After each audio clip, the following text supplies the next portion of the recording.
الحمدللہ رب العالمین والعاقبۃ للمتقین والصلاة والسلام علی سید الانبیاء والمرسلین۔ باب صلاۃ الکسوف، نماز کسوف کا بیان۔ کسوف کس کو کہتے ہیں؟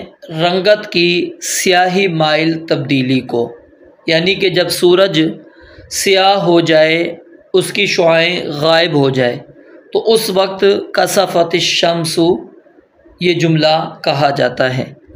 اور ایک لفظ ہوتا ہے خسوف، خا کے ساتھ۔ تو کسوف اور خسوف دونوں کا معنی ایک ہی ہے۔ بعض اہل لغت ان دونوں کے درمیان میں فرق بیان کرتے ہیں اور وہ کہتے ہیں کہ اس طرح ان الفاظ کو بولنا زیادہ فصیح ہے۔ خا کے ساتھ جو لفظ خسوف یہ چاند گرن کے لیے استعمال ہوتا ہے، اور کاف کے ساتھ کسوف یہ سورج گرہن کے لیے استعمال ہوتا ہے، اور یہ ایک دوسرے کی جگہ پر بھی استعمال ہوتے ہیں، یعنی کسوف چاند گرہن کے لیے بھی استعمال ہوگا اور خسوف سورج گرہن کے لیے بھی استعمال ہوگا۔ دونوں ایک دوسرے کے جگہ پر استعمال ہو سکتے ہیں۔ تو نماز کسوف کیا یہ واجب ہے یا سنت ہے؟ امام ابو حنیفہ رحمۃ اللہ علیہ ان کے نزدیک نماز کسوف واجب ہے، اور دیگر اہل علم اس نماز کو سنت کہتے ہیں، کہ اس نماز کا حکم سنت ہے کہ یہ ادا کرنی چاہیے، رسول اللہ صلی اللہ علیہ وآلہ وسلم نے ادا کی ہے۔ اب اس کا طریقہ کار کیا ہے؟ جب آپ احادیث مبارکہ مطالعہ کریں گے تو آپ کو یہ بات سمجھ میں آ جائے گی مزید۔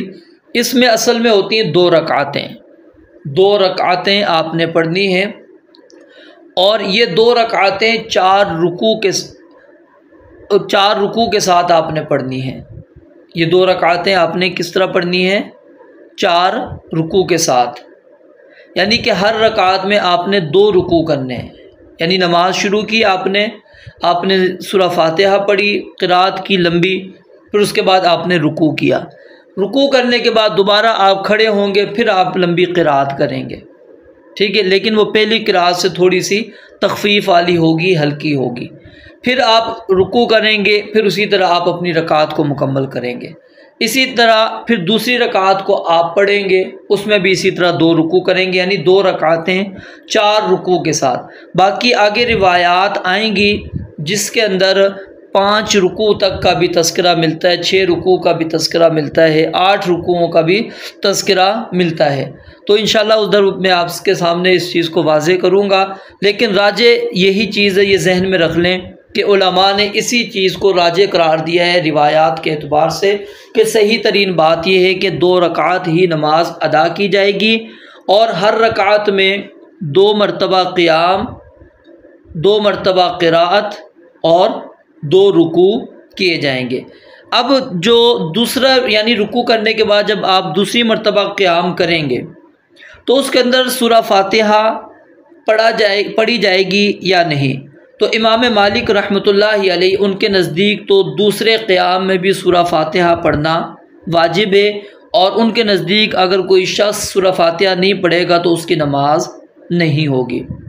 لیکن دیگر اہل علم کا یہی خیال ہے کہ رکوع کے بعد آپ نے قراءت شروع کرنی ہے، سورہ فاتحہ کی ضرورت نہیں ہے، اور یہ قراءت جو آپ کریں گے یہ بلند آواز سے ہوگی، یہ قراءت بلند آواز سے ہوگی۔ مزید مسائل انشاءاللہ آپ کو حدیث پڑھیں گے تو آپ کو سمجھ میں آ جائیں گے۔ باب صلاۃ الکسوف، نماز کسوف کا بیان۔ عن المغیرہ بن شعبہ رضی اللہ تعالی عنہ قال، سیدنا مغیرہ بن شعبہ رضی اللہ تعالی عنہ سے روایت ہے، فرماتے ہیں انکسفت الشمس، سورج گرہن ہو گیا یا سورج کو گرہن لگا، علی عہد رسول اللہ صلی اللہ علیہ وآلہ وسلم، نبی مکرم صلی اللہ علیہ وآلہ وسلم کے زمانے میں، یوم مات ابراہیم، جس دن آپ کے بیٹے ابراہیم فوت ہوئے۔ ابراہیم یہ نبی علیہ السلام کے بیٹے تھے، اور ان کی والدہ کا نام ماریہ قبطیہ ہے۔ مصر کا جو حکمران تھا مقوقس، اس نے نبی علیہ السلام کو بطور ہدیہ یہ ماریہ قبطیہ دی تھی۔ آپ کے بیٹے ابراہیم 9 ہجری جمادی الاولیٰ میں پیدا ہوئے اور 18 ماہ کے بعد 29 شوال 10 ہجری کو وفات پائی اور بقیع کے اندر ان کو دفن کیا گیا۔ اور نبی مکرم صلی اللہ علیہ وآلہ وسلم نے ان کے متعلق فرمایا کہ جنت میں ایک دودھ پلانے والی نے اس کی مدت رضاعت کو پورا کیا ہے۔ یہ صحیح بخاری کی روایت ہے۔ اب جس دن سورج کو گرن لگا، یوم مات ابراہیم، جس دن ابراہیم نبی علیہ الصلوۃ والسلام کے بیٹے فوت ہوئے، تو یہ 10 ہجری 29 شوال کا واقعہ ہے، اور صبح 8:30 بجے سورج کو گرن لگا تھا۔ فقال الناس، تو لوگوں نے کہا، اب یہ نظریات لوگوں کے جو تھے وہ ان کا ذکر آ رہا ہے۔ فقال الناس، تو لوگوں نے کہا، انکسفت الشمس، سورج کو گرن لگا ہے، لموت ابراہیم، نبی مکرم صلی اللہ علیہ وآلہ وسلم کے بیٹے ابراہیم کی وجہ سے، کہ ان کی فوت کی، ان کے غم کی وجہ سے سورج کو گرن لگا۔ یعنی ان کا نظریہ کیا تھا دور جاہلیت میں، کہ یہ چاند یا سورج کو گرن یا تو کسی عظیم انسان کی موت یا اس کی ولادت کے موقع پر لگتا ہے۔ تو انہوں نے کہا کہ انکسفت الشمس لموت ابراہیم، کہ یہ ابراہیم کی موت کی وجہ سے اس کو گرن لگا ہے۔ فقال رسول اللہ صلی اللہ علیہ وآلہ وسلم، نبی مکرم صلی اللہ علیہ وآلہ وسلم نے فرمایا، ان الشمس والقمر، بے شک سورج اور چاند، آیتانی، یہ دونوں نشانیاں ہیں، یہ دونوں علامات ہیں، من آیات اللہ، اللہ تعالیٰ کی نشانیوں میں سے، یعنی اللہ تعالیٰ کی وہ نشانیاں ہیں جس کے ذریعے سے اللہ تعالیٰ اپنی قدرت، اپنی عظمت، اپنی وحدانیت کو ظاہر کرتا ہے، یا پھر عذاب اور غلبے سے اپنے بندوں کو ڈراتا ہے، خوف دلانے کے لیے اللہ رب العالمین یہ نشانیاں دکھاتا ہے۔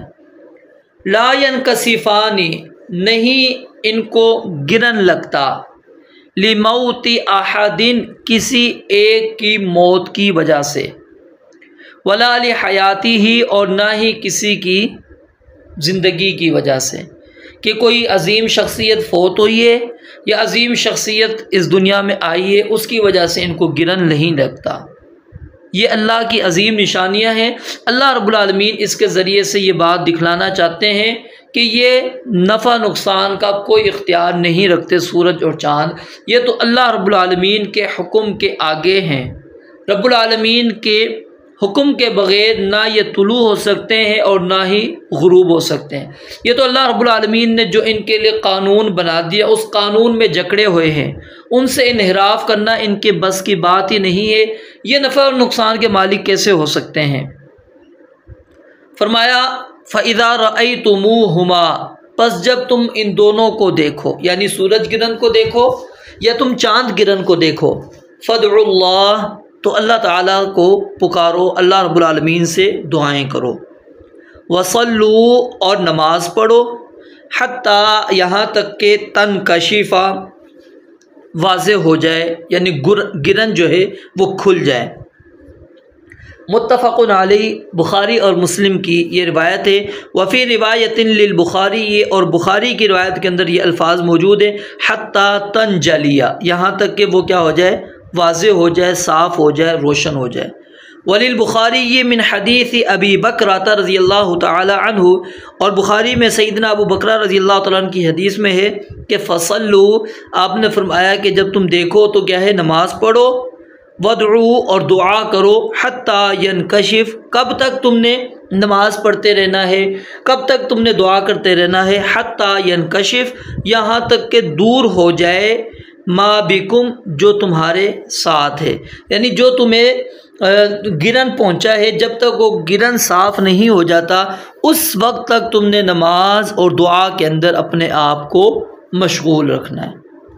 ایک تو اس حدیث مبارکہ کے اندر رسول اللہ صلی اللہ علیہ وسلم نے جاہلیت کا جو نظریہ تھا، جاہلیت کا جو خیال تھا، اس کی تردید کر دی کہ یہ سورج کو گرہن لگنا یا چاند کو گرہن لگنا یہ کسی کی زندگی اور موت کی وجہ سے نہیں ہے، بلکہ یہ دونوں کی دونوں اللہ رب العالمین کی عظیم نشانیاں ہیں۔ اللہ تعالیٰ اپنی ان نشانیوں کو دکھا کر اپنے بندوں کو ڈراتا ہے، اپنی قدرت کا اظہار کرواتا ہے، اپنی عظمت کو اللہ رب العالمین ظاہر کرتا ہے کہ میں ہی ان کا مالک ہوں۔ یہ نفع نقصان کے مالک نہیں ہے، یہ نہ سورج نہ چاند تمہیں نفع دے سکتے ہیں نہ نقصان دے سکتے ہیں، یہ تو اللہ رب العالمین کے حکم کے تابع ہیں، جیسے رب العالمین ان کو حکم دیتا ہے ویسے یہ ہوتے ہیں۔ تو اس لیے نبی علیہ الصلوۃ والسلام نے فرمایا کہ یہ ذہن سے چیز نکال لو کہ اس کو سورج اور گرہن یا چاند کو گرہن جو ہے میرے بیٹے ابراہیم کی موت کی وجہ سے لگا نہیں، یہ اللہ تعالیٰ کی عظیم نشانی ہے، جب اللہ تعالیٰ چاہتا ہے بندوں کو دکھا دیتا ہے۔ تو جب سورج گرہن ہو جائے تو اس وقت نبی علیہ الصلوۃ والسلام نے کیا فرمایا کہ اس موقع پر تم نماز کا اہتمام کرو، دعا کا اہتمام کرو۔ اب نماز کی کتنی رکعتیں پڑھنی ہے؟ جیسا کہ میں نے آپ کو بتایا کہ 2 رکعتیں پڑھنی ہیں جماعت کے ساتھ، اور ہر رکعت میں 2، 3 یا 4 یعنی کہ جو روایات اب آئیں گی، لیکن راجح میں نے آپ کو بتلا دیا تھا کہ 2 رکوع ہے۔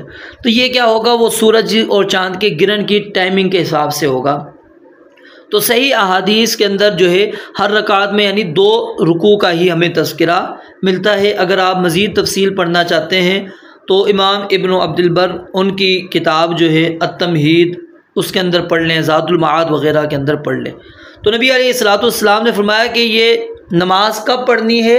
فَإِذَا رَأَيْتُمُوهَا، جب تم رَأَيْتُمُوهُمَا، جب تم ان دونوں کو دیکھو، چاہے وہ وقت یعنی کہ نماز نہ پڑھنے کا ہو، اوقات مکروہہ ہی کیوں نہ ہو، تو اس وقت بھی یہ نماز پڑھی جائے گی، اس وقت بھی یہ نماز پڑھی جائے گی۔ تو اس وقت کیا ہے، انسان نماز کے اندر مشغول ہو جائے گا اور اللہ رب العالمین سے کیا ہے، دعائیں کرے گا۔ اور کب تک یہ کیفیت انسان کی رہے گی؟ حتیٰ تنکشف، یہاں تک کہ کیا ہے، درست ہو جائے، وہ کیا نام ہے، سورج گرہن ختم ہو جائے، چاند گرہن ختم ہو جائے۔ سیدنا ابی بن کعب رضی اللہ تعالیٰ عنہ بیان فرماتے ہیں کہ نبی علیہ الصلوۃ والسلام نماز سے فارغ ہونے کے بعد قبلہ رو ہو کر آپ دعا کرتے رہتے تھے یہاں تک کہ گرہن جو ہے وہ صاف ہو جاتا۔ اور اسی طرح احادیث کے اندر اس موقع پر صدقے کرنے کا بھی ذکر ملتا ہے، عذاب قبر سے پناہ مانگنے کا ذکر بھی ملتا ہے، غلام آزاد کرنے کا بھی حکم ہمیں ملتا ہے احادیث کے اندر۔ وعن عائشہ رضی اللہ تعالی عنہا، سیدہ عائشہ رضی اللہ تعالی عنہا سے روایت ہے، ان النبی صلی اللہ علیہ وسلم، بے شک نبی مکرم صلی اللہ علیہ وسلم نے جہارا، بلند کی۔ اب یہ دیکھیں واضح ہو گیا کہ قرات کیا ہوگی، بلند ہوگی۔ جہارا فی صلاۃ الکسوف، نماز کسوف میں، گرہن کی نماز میں نبی علیہ الصلوۃ والسلام نے بلند کی بقراءتہ، اپنی قراءت کو، یعنی قراءت بلند آواز سے نبی علیہ الصلوۃ والسلام نے کی۔ فصلا، پس آپ نے نماز پڑھائی، 4 رکعات، یہاں رکعات سے مراد رکوع ہے، 4 رکعات، 4 رکوع، فی رکعتین، 2 رکعتوں میں، 4 رکوع 2 رکعتوں میں، و4 سجدات، اور 4 سجدے۔ یہ 4 سجدات کیوں وضاحت آئی؟ تاکہ یعنی یہ بات سمجھ لیں کہ صرف رکوع کے اندر ہی اضافہ ہوگا، سجدوں میں اضافہ نہیں ہوگا، سجدے اسی طرح 2 ہی کیے جائیں گے۔ متفق علیہ، بخاری اور مسلم کی روایت ہے۔ وہذا لفظ مسلم، اور یہ الفاظ کس کے ہیں؟ مسلم کے ہیں۔ وفی روایت لہ، اور مسلم ہی کی ایک روایت میں ہے کہ فبعث منادیا، آپ علیہ الصلوۃ والسلام نے ایک ندا لگانے والے کو بھیجا، ینادی، وہ ندا لگا رہا تھا، آواز لگا رہا تھا، الصلاۃ جامعۃ، ان الفاظ کے ساتھ، یعنی ندا لگائی جائے گی کہ نماز جمع کرنے والی ہے۔ اس موقع پر مطلب کیا ہے، اذان نہیں دی جائے گی، اذان نہیں دی جائے گی۔ اس موقع پر آپ نے صرف الصلاۃ جامعۃ یہ الفاظ آپ نے کہنے ہیں۔ باقی جو 5 نمازیں ہیں اس وقت بھی بعض جگہوں پر یہ ہوتا ہے کہ لوگ اذان کے بعد وہ یہ کلمات کہتے تھے، الصلاۃ جامعۃ۔ اب یہ عربی میں ہمارے ہاں تو بہت کم کہے جاتے ہیں، کیونکہ ہم اردو زبان یا جو ہماری زبانیں ہوتی ہیں ہم اس کو جاننے والے ہوتے ہیں، اس لحاظ سے وہ بتلا رہے ہوتے ہیں کہ جی نماز میں اتنا وقت رہ گیا، اتنے بجے یہ نماز ادا کی جائے گی۔ تو یہ کہنا جو ہے ثابت نہیں ہے، صرف جو ہے یہ نماز کسوف کے موقع پر نبی علیہ الصلوۃ والسلام نے یہ چیز ہمیں سکھائیے کہ آپ نے الصلاۃ جامعۃ کا جملہ کہنا ہے تاکہ لوگ نماز کے لیے حاضر ہو جائیں۔ تو یہ نماز جو ہے عام نمازوں کی طرح نہیں، کیونکہ عام نماز میں ہم نے ایک رکوع کرنا ہوتا ہے، اور یہاں پر ہم نے کتنے رکوع پڑھے؟ 4 رکعات فی رکعتین، کہ ہر رکعت میں 2 رکوع بنیں گے اور 2 رکعتوں میں 4 رکوع، اس طرح آپ نے پڑھنا ہے۔ وعن ابن عباس رضی اللہ تعالی عنہما قال، سیدنا عبداللہ بن عباس رضی اللہ تعالی عنہما سے روایت ہے، فرماتے ہیں ان خسفت الشمس، اب دیکھیں پیچھے ان کسفہ کاف کے ساتھ آ رہا تھا، اب یہ ان خسفہ خا کے ساتھ آ گیا، تو میں نے آپ کو بتلایا تھا کہ یہ ایک دوسرے کی جگہ پر استعمال ہو جاتے ہیں۔ ان خسفت الشمس، سورج گرن ہوا، علی عہد رسول اللہ صلی اللہ علیہ وسلم، نبی مکرم صلی اللہ علیہ وسلم کے زمانے میں، فصلی، آپ علیہ الصلوۃ والسلام نے نماز پڑھی، نماز پڑھائی، فقام قیاما طویلا، آپ نے قیام کیا لمبا قیام، نحو من قراءۃ سورۃ البقرہ، کتنا لمبا قیام کیا؟ جتنا کہ سورۃ البقرہ کی قراءت کی جائے، سورہ بقرہ کی تلاوت کے برابر، اتنا لمبا آپ علیہ الصلوۃ والسلام نے قراءت کو قیام کیا۔ ثم رکع رکوعا طویلا، پھر آپ نے رکوع کیا لمبا رکوع، ثم رفع، پھر آپ نے سر اٹھایا رکوع سے، فقام قیاما طویلا، پھر آپ نے ایک لمبا قیام کیا، وہو دون القیام الاول، اور یہ پہلے قیام سے کم تر تھا، چھوٹا تھا، یعنی پہلے جو قیام کیا تھا اس کی بنسبت یہ مختصر تھا، لمبا ہی تھا لیکن اس سے کم تھا۔ ثم رکع رکوعا طویلا، پھر نبی علیہ الصلوۃ والسلام نے رکوع کیا لمبا رکوع، وہو دون الرکوع الاول، اور یہ پہلے رکوع سے کم تھا۔ ثم سجد، پھر آپ نے سجدہ کیا۔ اب یہاں پر آپ کے ذہن میں آئے گا کہ جی رکوع سے تو اٹھے نہیں، سیدھا سجدے میں چلے گا، نہیں، رکوع سے اٹھنا ہے پھر سجدے میں جانا ہے، ٹھیک ہے۔ ثم سجد، پھر سجدہ کیا، ثم قام قیاما طویلا، پھر اب یہاں پر سجدہ تو مطلق آیا ہے نا، پیچھے آپ نے روایت پڑھ لی کہ 2 سجدے، تو یہ نہیں ہے کہ صرف ایک سجدہ، تو کبھی اختصار بھی ہوتا ہے روایات میں۔ ثم قام قیاما طویلا، پھر آپ علیہ الصلوۃ والسلام نے لمبا قیام کیا، وہو دون القیام الاول، اور یہ پہلے قیام سے چھوٹا تھا۔ ثم رکع رکوعا طویلا، پھر آپ نے لمبا رکوع کیا، وہو دون الرکوع الاول، اور یہ پہلے رکوع سے چھوٹا تھا، کم تھا۔ ثم رفع، پھر آپ نے اپنا سر اٹھایا، فقام قیاما طویلا، پھر لمبا قیام کیا، وہو دون القیام الاول، اور یہ پہلے قیام سے کم تھا، یعنی ہر قیام دوسرے قیام سے کم ہوتا جا رہا ہے، ہر رکوع دوسرے قیام کی بنسبت مختصر ہوتا جا رہا ہے۔ ثم رکع رکوعا طویلا، پھر آپ نے لمبا رکوع کیا، وہو دون الرکوع الاول، اور یہ پہلے رکوع سے مختصر تھا۔ ثم رفع رأسہ، پھر آپ نے اپنے سر کو اٹھایا، ثم سجد، پھر سجدہ کیا، ثم انصرف، پھر آپ نے سلام پھیرا۔ وقد، اور یقیناً، ان جلت الشمس، سورج روشن ہو چکا تھا، فخطب الناس، تو نبی علیہ الصلوۃ والسلام نے لوگوں سے خطاب کیا۔ متفق علیہ، بخاری اور مسلم کی روایت ہے، واللفظ للبخاری، اور الفاظ کس کے؟ بخاری کے، یعنی کہ یہاں سے یہ بات بھی ثابت ہو گئی کہ نماز کے بعد امام خطبہ بھی دے گا۔ وفی روایت لمسلم، اور صحیح مسلم کی ہی روایت میں ہے کہ صلی، آپ نے نماز پڑھائی، حین کسفت الشمس، جب سورج گرن ہوا، 8 رکعات، 8 رکوع، فی 4 سجدات، 4 سجدوں کے درمیان، 4 سجدوں کے درمیان آپ نے 8 رکوع ادا کیے۔ مطلب کیا ہے کہ 2 رکعتوں میں آپ نے کتنے رکوع کیے؟ 8 رکوع، یعنی ہر رکعت میں کتنے رکوع بن گئے؟ 4 رکوع آپ نے کیے، سجدے وہی اسی طرح 4 ہیں۔ وعن علی رضی اللہ تعالیٰ عنہ مثل ذلک، اور سیدنا علی رضی اللہ تعالیٰ عنہ سے بھی اسی طرح کی ہی روایت ہے۔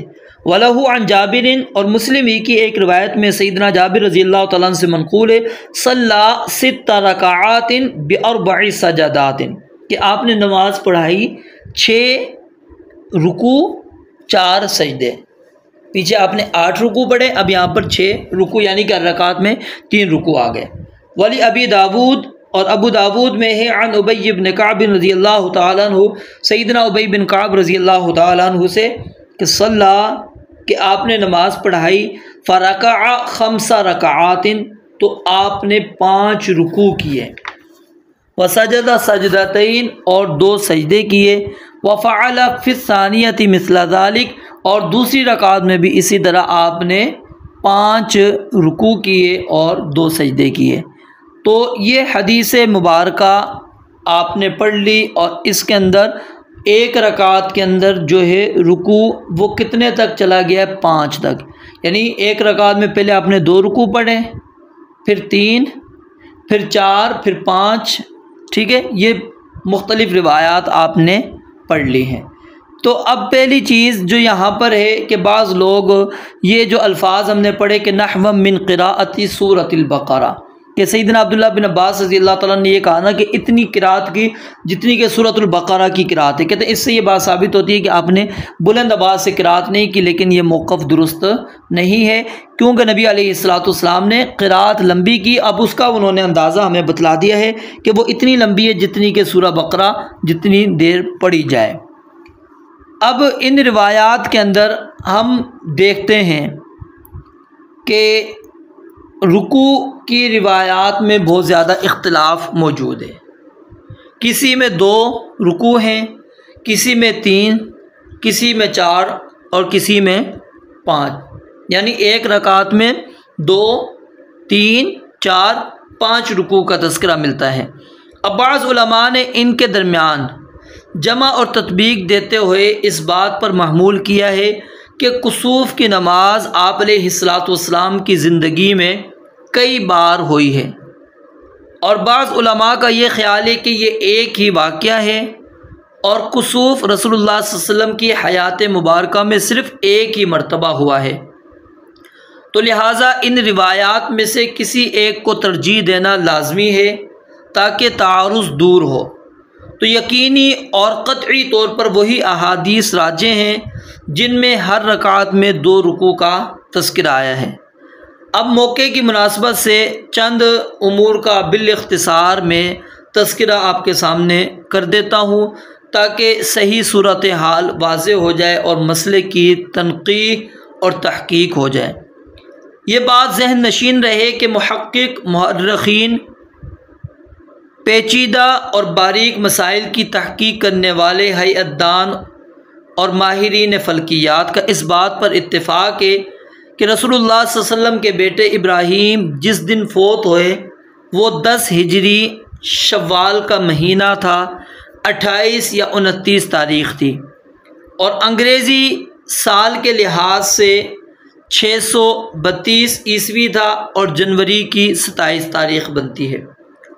اور بعض نے یہ بھی واضح کیا ہے کہ وہ وقت جب سورج گرہن ہوا صبح کے 8:30 بجے تھے، اور اس پر بھی سب متفق نظر آتے ہیں کہ سورج گرہن نبی علیہ الصلوۃ والسلام کی حیات طیبہ میں اس کے بعد پھر کبھی نہیں ہوا۔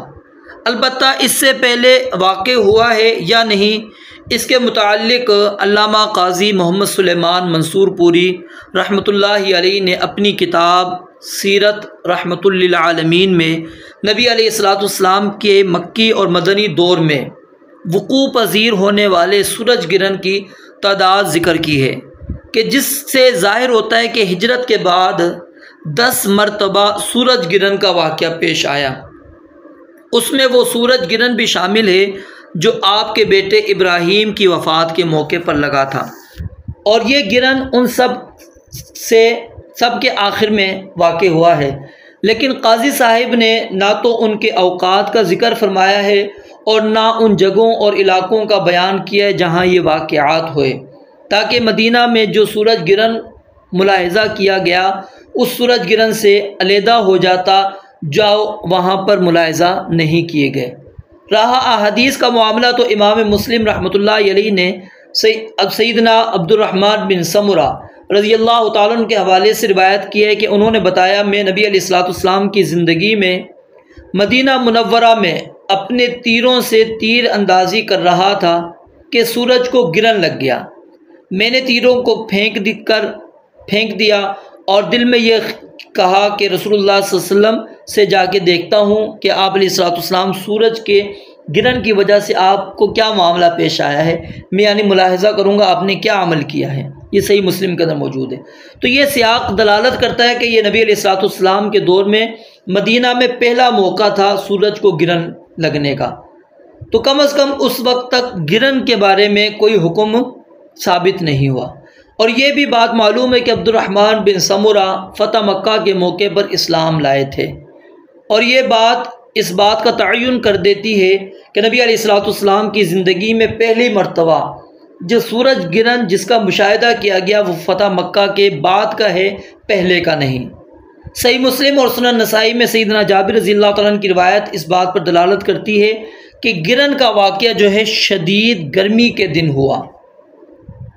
اب ہم اندازہ لگاتے ہیں اور دیکھتے ہیں حالات کو۔ جو آپ کے بیٹے ابراہیم کی وفات کے وقت گرہن لگا وہ مہینہ کون سا تھا؟ جنوری کا، اور یہ مہینہ سخت سردی ہوتی ہے اس مہینے کے اندر، تو اس کا تقاضا یہ ہوتا ہے کہ یہ دونوں واقعات الگ الگ ہیں اور ایک واقعہ نہیں ہے بلکہ یہ کئی واقعات ہیں۔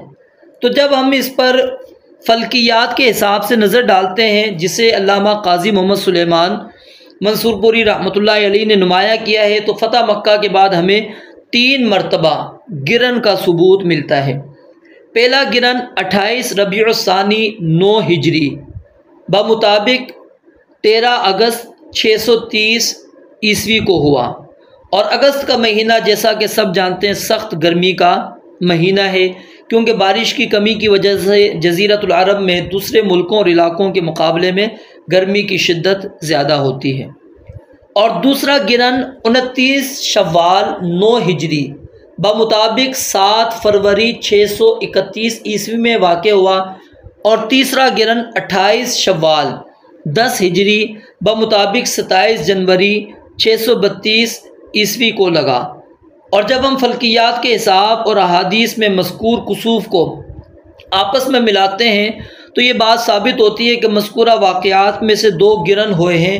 ایک گرہن تو اگست کے مہینے میں واقع ہوا، یعنی پہلا گرہن جو ہے شدید گرمی میں، اور ابراہیم رضی اللہ تعالیٰ عنہ کی وفات پر جو جنوری کے مہینے میں ہوا، اور تیسرا سورج گرہن تھا یہ رہ گیا بیچ میں فروری والا، وہ کیا ہے؟ دوسرا گرہن ہے۔ لیکن یہ معلوم نہیں ہو سکا کہ مدینہ میں اس گرہن کا دیکھنا ممکن تھا بھی یا نہیں۔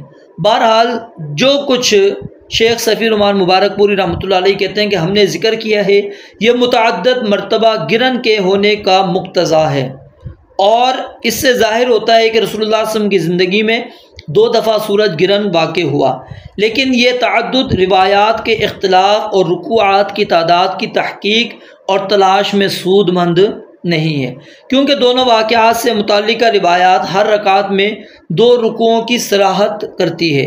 پھر باقی کون سے سورج گرہن رہ جاتے ہیں جن کی نماز میں 3-3، 4-4 اور 5-5 رکوع کیے گئے۔ ابراہیم کی وفات کے دن گرہن کی نماز کے بارے میں بھی روایات میں صریح قسم کا تعارض ہے۔ اکثر روایات میں ہے کہ اس روز نماز کسوف ہر رکعت میں 2 رکوع کے ساتھ پڑھی گئی، جبکہ صحیح مسلم کی ہی روایت میں ہے کہ نماز میں ہر رکعت 3 رکوعوں سے پڑھنا ثابت ہے۔